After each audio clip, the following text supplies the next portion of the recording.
Indian railway दुनिया का चौथा सबसे बड़ा रेल नेटवर्क है। इसमें 1.3 मिलियन से अधिक एम्प्लॉइज काम करते हैं और इसमें गतिमान एक्सप्रेस, वंदे भारत और तेजस जैसी हाई स्पीड ट्रेनें शामिल हैं। फिर भी आश्चर्य की बात यह है, हमारे दिमाग में दो बातें आती हैं: गंदे रेलवे स्टेशन और ट्रेनों का लेट आना। स्वच्छ भारत अभियान के लागू होने के बाद रेलवे स्टेशनों और ट्रेनों की सफाई के लिए बहुत काम किया गया है, लेकिन ट्रेनों का लेट आना अभी भी एक समस्या है। भारतीय ट्रेनों ने कुल 12 मिलियन मिनट की देरी की, जो लगभग 24 साल के बराबर है।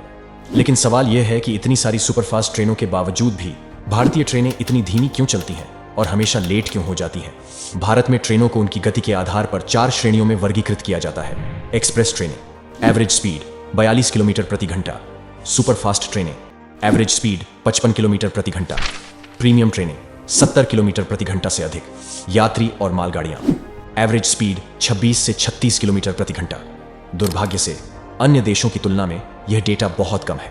यहां तक कि भारत की सबसे तेज ट्रेनें भी चीन, जापान और यूरोप की ट्रेनों की तुलना में काफी धीमी हैं।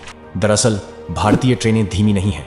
हमारे पास 160 किलोमीटर प्रति घंटा की रफ्तार पर दौड़ने योग्य इंजन है, लेकिन पुराने कोच लेकर चलने वाले इंजनों को 110 से 120 किलोमीटर प्रति घंटा की रफ्तार से ही दौड़ने की अनुमति मिली है। उदाहरण के लिए पुरी और नई दिल्ली के बीच चलने वाली पुरुषोत्तम एक्सप्रेस को लें। इस ट्रेन की टॉप स्पीड 130 किलोमीटर प्रति घंटा है, लेकिन औसत रफ्तार है महज 60 किलोमीटर प्रति घंटा। भारतीय रेलवे की तुलना जापान की रेलवे से करने पर अंतर और भी स्पष्ट हो जाता है। जो ट्रेनें 320 किलोमीटर प्रति घंटा गति से चलती हैं, वो भी सामान्य एक्सप्रेस ट्रेनें हैं, जैसे JR ईस्ट की सुपर हिताची एक्सप्रेस लवाकी से ऊनो टोक्यो तक 210 किमी की दूरी 2 घंटे 16 मिनट में तय करती है। जापान की जोबन लाइन की औसत रफ्तार 92 किलोमीटर प्रति घंटा है और अधिकतम रफ्तार 130 किलोमीटर प्रति घंटा, वो भी 13 स्टॉपेज के साथ। अब सवाल यह है कि आखिर क्यों भारतीय ट्रेनें इतनी धीमी हैं? भारतीय ट्रेनों की धीमी गति के कई कारण हैं, जिनमें से कुछ प्रमुख कारण हैं। Populist policies. भारतीय राजनीतिज्ञों का प्राथमिक लक्ष्य अक्सर फिर से निर्वाचित होना होता है, जिसके कारण वे दीर्घकालिक रणनीति और विकास के बजाय अल्पकालिक लाभों को प्राथमिकता देते हैं। रेलवे लाइनें अपग्रेड करना और आधुनिकीकरण करना महंगा और समय लेने वाला होता है। इसके बजाय राजनेता नई ट्रेनों की घोषणा करना पसंद करते हैं, जो सीधे जनता द्वारा देखी और सराही जा सकती हैं, जिससे उन्हें वोट मिलने में मदद मिलती है।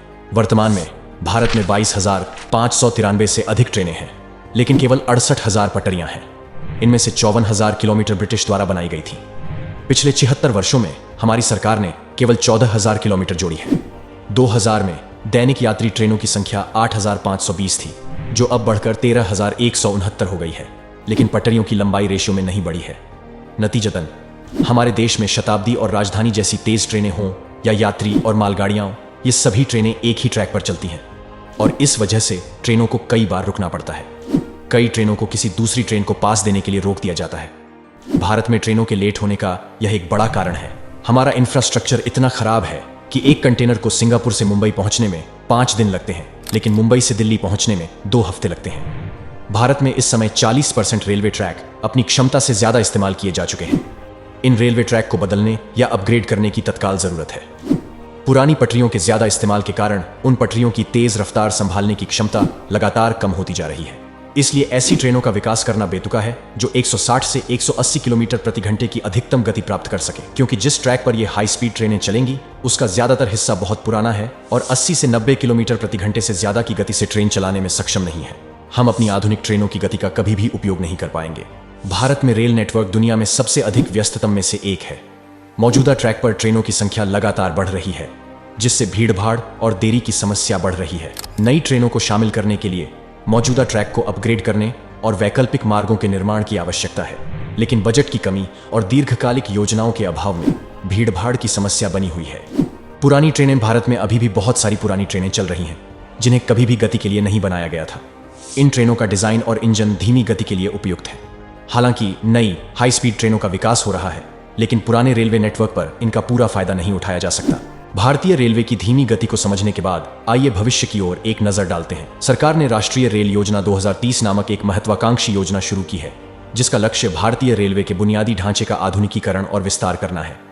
इस योजना में शामिल हैं upgrade tracks, coaches, signals and stations, while expanding and doubling existing routes and converting tracks. This scheme is a long-term strategic plan to implement all these measures simultaneously. अगर आपको यह वीडियो पसंद आया हो तो इसे शेयर करें और हमारे चैनल को सब्सक्राइब करें।